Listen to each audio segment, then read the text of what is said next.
Number 3. Kevin Davis. Just before 10 a.m. on March 28, 2014, a couple in Corpus Christi, Texas let their dog out of their home to run around in their yard. Not long after they did, their doorbell rang. They opened the door and a young man was standing there. He asked them to call the police because he had killed someone. The woman went and grabbed a phone. She came back to the doorway and called 911. As she was on the phone with the dispatcher, she asked the young man who he had killed. He said that he killed his mother. She then asked how he did it. He said that he beat her to death with a hammer. Finally, she asked him why he did it. He simply said, "Lots of reasons," and left it at that. The police arrived and arrested the young man, who they identified as 18-year-old Kevin Davis. Davis gave them his address, and the police drove over to his apartment. They found the door locked, but they managed to get a key, and they let themselves in the apartment. In one of the bedrooms, they found the nude body of Davis's 50-year-old mother, Kimberly Hill. Davis was brought in for questioning, and he was very honest and blunt about what he did. His confession matched closely with the autopsy report, so the police knew he was telling the truth. What he did was absolutely horrifying. Davis said that between 7 and 9 p.m. the night before, he tried to strangle his mother with an electrical cord. It didn't work, so he picked up a hammer and started striking his mother in the head. In all, he struck her about 20 times. This caused her skull to crack open. To make sure his mother was dead, he put his hand in the crack of her skull and pushed the brain around with his fingers. He then got a knife and mixed up her brain. He supposedly also tasted the brain matter. He said that it was the same texture as putty. Sadly, Davis wasn't finished. After cracking her head open, he undressed her and then had sex with his dead mother's body. He explained to the detectives that was how he lost his virginity. After killing his mother, he waited for his sister to come home so he could kill her too. But she didn't end up coming home. So Davis got on his bike and planned on riding out of town. As he rode, he changed his mind and went up to the first house he saw that had people in it. The detectives were shocked by his confession, and they asked him why he would do such a thing. They asked if his mother abused him or if she did something to deserve it. He said she did absolutely nothing. "I'm just a terrible, disgusting person." Davis said that for some time he had fantasized about killing women and having sex with their corpses. He said that he was not insane and he knew what he did was wrong. A psychiatrist examined him and came to the same conclusion. Davis was sentenced to life in prison in October 2014. Number 2. Stephen Smith. 31-year-old Stephen Smith of Mansfield, Ohio, started dating Keisha Fry in April 1998. 2 months later, Smith moved in with Fry and her 2 daughters, 2-year-old Ashley and Autumn, who was just a newborn. Their relationship wasn't exactly blissful. After a few months, Keisha asked Smith to move out because he was drinking too much. However, he was only out of the home for a short time before he moved back in. In September, Smith lost his job, so he babysat Ashley and Autumn while Keisha worked. On September 28th, Smith spent the day babysitting, and he had a few beers as well. After Keisha came home from work, Smith gave her some alone time and took the children out to a fast food restaurant and then stopped in to see one of his friends. He had some more beers at his friend's place. On the way home, he bought some more beer. Upon returning home, he put the girls to bed and continued to drink. Around 11 p.m., Keisha went to bed and Smith stayed up watching television and drank some more beer. At 3:22 a.m., Smith burst into the bedroom that he shared with Keisha.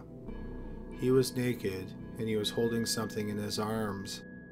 He laid it down on the bed, and Keisha realized it was her 6-month-old daughter, Autumn. Keisha picked up the baby and noticed that her head was limp. She immediately knew that something was horribly wrong. She screamed at Smith that he killed the baby. The incredibly intoxicated Smith said that he didn't do anything. Keisha took the body of Autumn, who was also nude, and grabbed Ashley, and they ran to a neighbor's. The police and the EMT arrived a short time afterward. The EMT and the doctors tried for an hour to revive Autumn, but sadly, she died. The baby's body was covered in welts and bruises, there were cuts on her face, and there were signs that she had been raped. The cause of death was suffocation and trauma to the head, which happened during the sexual assault. Smith said he wasn't responsible for the death. At first, he said he was asleep when Keisha woke him up, accusing him of killing the baby. Later, he said that he was asleep, then he heard Autumn cry, so he went and checked on her, found her the way she was, and carried her into the bedroom. However, blood tests indicated he was the person responsible. At his trial, the prosecutors called Smith a baby raper. They argued that the sexual assault could have lasted for half an hour. Smith's lawyer argued that the baby could have been suffocated within 3 or 4 minutes of the assault starting. Smith was found guilty of aggravated murder, and he was sentenced to death. He was scheduled to die on May 1, 2013. In April 2013, his lawyers tried to appeal and asked the governor for clemency. They said that Smith was so drunk that night that he didn't realize that he was killing the baby when he was raping her. This made Autumn's death a grotesque accident and not murder. Unsurprisingly, no one really had sympathy for the 46-year-old man who raped a baby to death. On the night before his execution, Smith spent time with his 21-year-old daughter and his niece. They listened to a Cincinnati Reds baseball game on the radio, and they dined on pizza with pepperoni, ham, and sausage, and they also had fried fish, French fries, chocolate ice cream, and they drank Mountain Dew. Smith was executed via lethal injection, and he was pronounced dead at 10:29 a.m. on May 1st, 1998. After he was dead, Autumn's mother, Keisha Fry, pumped her fist into the air in victory. Number 1. The Dardines. Ina, Illinois is a small village that had a population of around 500 people in 1987. The Dardine family lived in a small trailer outside of the village. The family consisted of 29-year-old Russell Dardine, his 30-year-old wife, Elaine, who was 7 months pregnant, and the couple had one son, a 3-year-old boy named Peter. In the fall of 1987, Russell and Elaine were trying to sell the trailer, which was a quarter mile from the closest neighbor, so they could buy a bigger home for their expanding family. On November 17th, after no one had seen the family for a few days, Russell's mother asked the police to go check on them. What the officers saw in that small trailer would scar them for the rest of their lives. On a waterbed, laying side by side, were the dead bodies of Elaine and her 3-year-old son. Elaine had been bound and gagged, and then both mother and son had been beaten to death with a baseball bat. What makes this story even more disturbing is that during the attack, Elaine gave birth. After she did, the killer beat the newborn girl to death with the bat, and then he tossed her little body on the waterbed. The immediate suspect in the horrifying massacre was Russell, who wasn't found in the trailer. When the police found his car the next day, they were in for another shock. The front seat of his car was covered in blood. Later that day, Russell's body was found in a field by hunters. He had been shot 3 times and his genitals had been mutilated. People in the county were terrified by the mass murder, and it only got worse when the police didn't make any arrests. The police believe that the killer managed to get into the trailer by pretending to be interested in buying it, but beyond that, they didn't know anything about him. There was no motive for the killings, nothing was stolen, and no one had been raped. There was only one strong suspect in the case, and he didn't emerge until early 2000, 13 years after the massacre. On December 31st, 1999, a man broke into the trailer home of Terry and Crystal Harris in San Antonio, Texas. Using a boning knife, the man attacked the Harris' daughter, 13-year-old Katie, and her friend, 10-year-old Crystal Searles, who was spending the night. Amazingly, Crystal survived the attack, despite her throat being slit, but sadly, Katie died. Crystal gave a description of her attacker, and 2 days later, Tommy Lynn Sells, a drifter, was arrested. While in custody, Sells admitted to dozens of murders, including the murders of the Dardens. Sells said that he met the family at a gas station, and they asked him to come back to their trailer for dinner. Once there, Sells said that Keith came on to him, and that made him angry. Sells said that he tied up Elaine, and then drove Keith away from the trailer and killed him. He then returned to the trailer and killed the rest of the family.